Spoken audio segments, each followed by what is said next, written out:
Olá, saudações, sejam bem-vindas, sejam bem-vindos. Vamos para a parte 2, não, vídeo 2, sobre Por que os Sinos Dobram, do Ernest Hemingway, literatura estadunidense, que vai falar sobre a Guerra Civil Espanhola. Né? Por que os Sinos Dobram?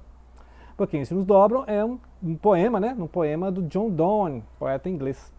E aqui vai contar a história, então, né, durante os anos 30, que vai ser essa guerra civil que vai lá na Espanha, de um professor de espanhol que saiu dos Estados Unidos, né, o Robert Jordan, e foi para as brigadas internacionais na guerra civil lá na Espanha. Né? Então esse é o momento que ele vai para essa guerra. E os dados históricos, né, a gente já falou aqui isso, que não é exatamente um romance histórico no sentido de contar todos os detalhes, de dar o panorama, mas você tem essas informações através da fala e dos enredos, né, dos personagens. Cada personagem vai trazer seu background, né, o que aconteceu. Por exemplo, a Maria, né, que vai ser o interesse amoroso aqui do Robert Jordan. A Maria, a família, né, sofreu com o ataque dos falangistas, né, os fascistas lá na Espanha. Depois nós temos cenas em que a Pilar, que é a mulher de um dos líderes guerrilheiros, né, nós estamos na guerrilha nas montanhas, a Pilar vai contar como é que foi a tomada de uma cidade, né, em que o povo, né, e geralmente o pessoal da esquerda, justiçou, né, fez um justiçamento, né, dos latifundiários e apoiado pelo clero. Né. Então tinha assim, violência de ambos os lados. Né, quando as esquerdas tomavam a aldeia, né, justiçamento dos direitistas, e quando os direitistas tomavam a aldeia, matavam os esquerdistas. Então é uma guerra civil entre irmãos, né, é uma guerra fratricida, é a pior guerra que tem. E aí mostra vários desses momentos. Então nós paramos aqui no capítulo 14 e voltamos agora no 15, em que a gente viu uma cena do Anselmo, né, de mudança de foco. Né, a mudança de foco foi agora para o Anselmo, que é aquele líder nas montanhas, guia, né, um guia nas montanhas, que vai levar o Robert Jordan até a ponte que deve ser explodida. Né? Será que vai ser explodida essa ponte? Vamos ver, né? Vai ser o final do livro. E aí o Anselmo ele tem hesitação em matar. Né? Ele não gosta muito de morte, né? Ele não gosta da guerra. Né? Ele entende a necessidade de combater esse golpe dos fascistas, que inclusive cercaram a Madrid. Nós estamos aqui em maio de 37, então Madrid está cercada, né? O famoso cerco de Madrid. E aí a cidade está cercada e aí precisa haver um alívio desse cerco de Madrid, por isso essa ofensiva que a gente viu lá nas voltas dos flashbacks, né, os flashbacks, que o Jordan vai lembrando a conversa que ele teve lá com as hierarquias soviéticas. E depois de outros pontos aqui também do livro, né, ele vai lembrando essas conversas que ele tem com os comandos soviéticos, né, que são esses comandos que estão apoiando, ou seja, que estão ajudando a República.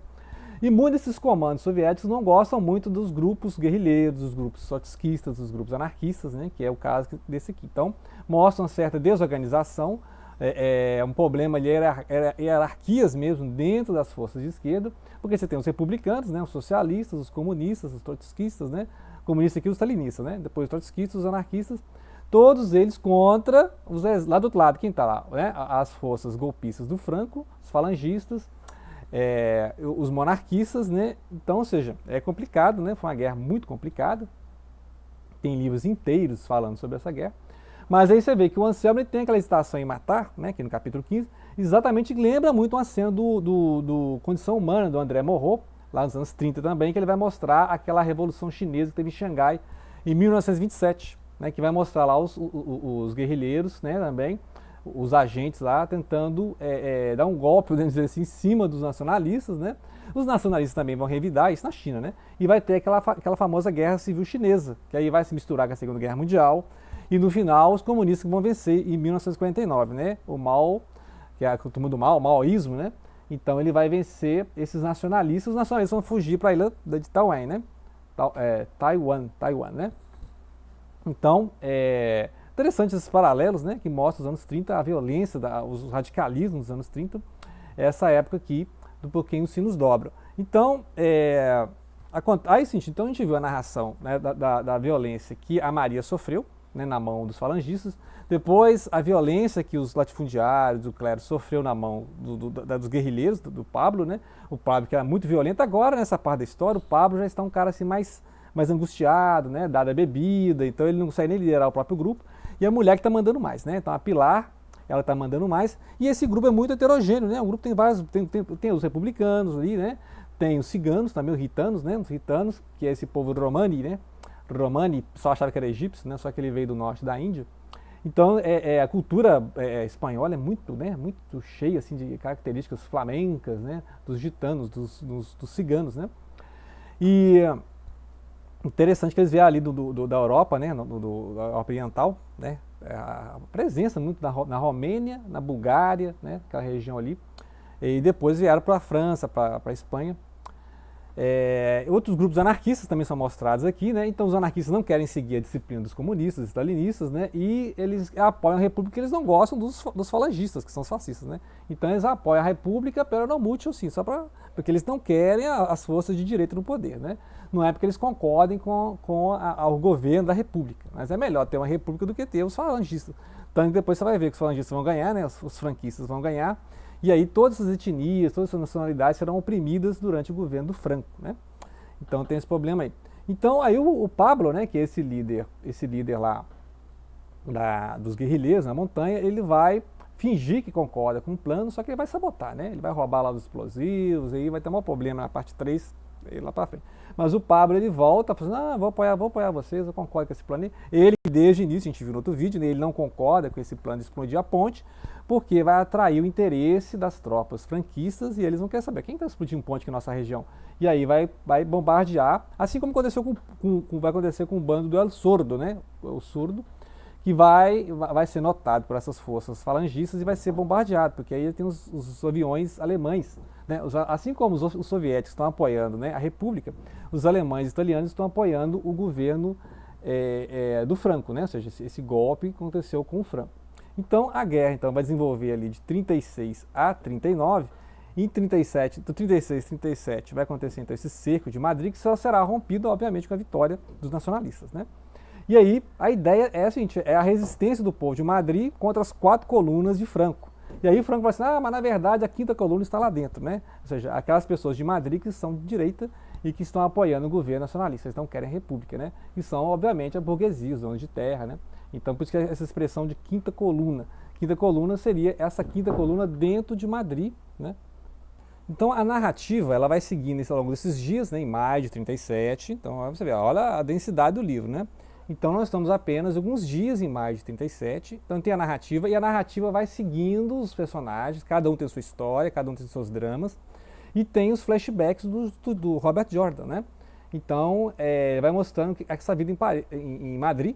Então vai mostrando esses líderes soviéticos, né, o comando soviéticos, e o tanto que eles desprezam essas forças guerrilheiras, por mais que precisem delas, né, para poder... O que é essa guerra de guerrilha? Né? A guerra de guerrilha, que inclusive os espanhóis fizeram contra as tropas de Napoleão, lembra da França napoleônica, que invadiu a Espanha e Portugal, né? As guerrilhas ficavam sabotando, né, igual aqui, eles sabotam os trens, né, sabotam as locomotivas, atuam atrás das linhas de abastecimento, né? Então não é uma guerra de exército regular, é uma guerrilha, vai sabotando, né? Então essas guerras atrasaram muito o avanço dos franquistas, por isso que teve a Guerra Civil, porque se os franquistas dominassem a Espanha rapidamente, não teria nem Guerra Civil, teria sido um golpe, nem o franquismo teria um poder lá em 36, né?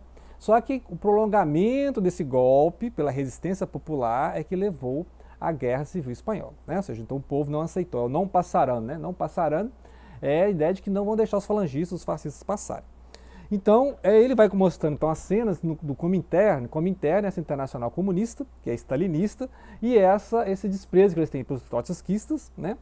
Que aí, e também o desprezo que eles têm pelos anarquistas. Essas tropas trotskistas e anarquistas, tem lá um personagem interessante que está atuando nessas forças, né? Desse partido marxista, que é o George Orwell, mesmo que escreveu o Revolução dos Bichos e o 1984, né? E aí o George Orwell mostra como é que os stalinistas, né, sabotaram muitas dessas investidas desses grupos guerrilheiros, né? Então é interessante, né, essa desunião das esquerdas, e é essa crítica que o George Orwell faz ao stalinismo, né? Tanto que ele criou lá aquela distopia que é o 1984, que é a burocracia total, né? A burocracia total. E essa crítica à burocracia já tem aqui nesse livro, né? Então o Ernest Hemingway já faz essa crítica aqui no Por que os Sinos Dobram, né? Então ele vai mostrar, por exemplo, que tem um agente soviético que é o Kharkov vai desprezar totalmente essas guerrilhas. Esse povo não é sério, não, por mais que precise dessas guerrilhas, por mais que...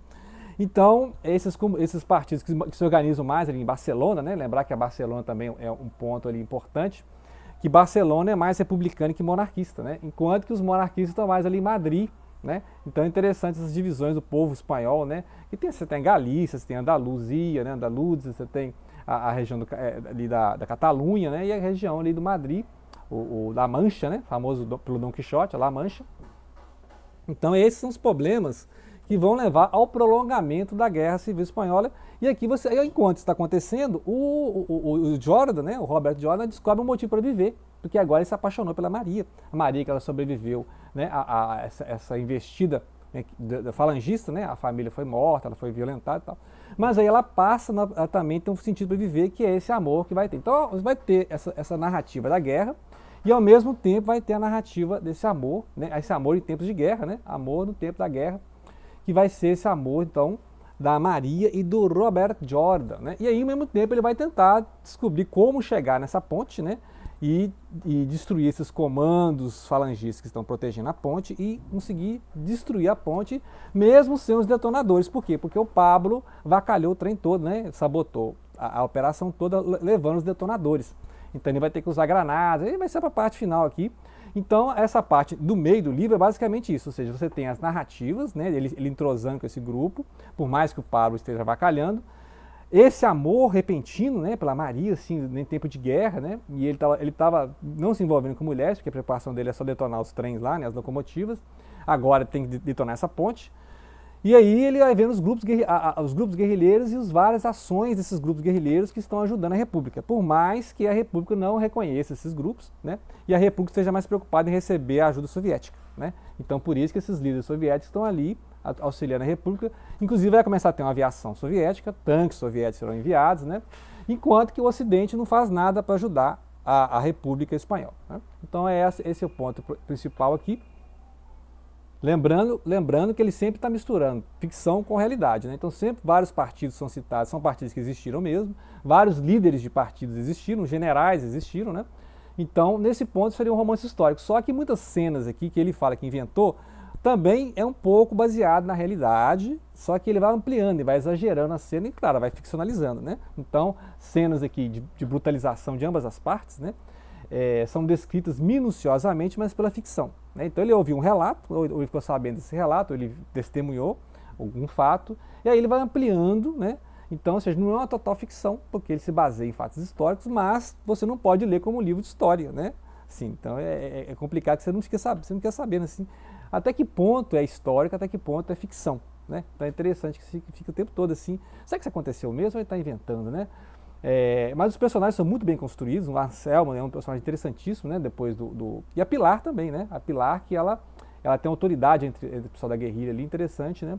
E cada um tem um ponto de vista, né? Cada um tem um motivo, né? Por sofrimento ou por adesão partidária mesmo para defender a República, ok? Então fica a dica de leitura e aguarda um vídeo final definitivo, não, né? Porque esse livro aqui é um clássico, nunca deixa de dizer o que tem para dizer, né? É a obra clássica, então, da literatura estadunidense, Nobel, né?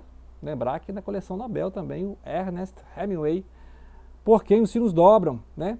Dobram por mim e por você, ok? Obrigado pela atenção, não deixem de compartilhar.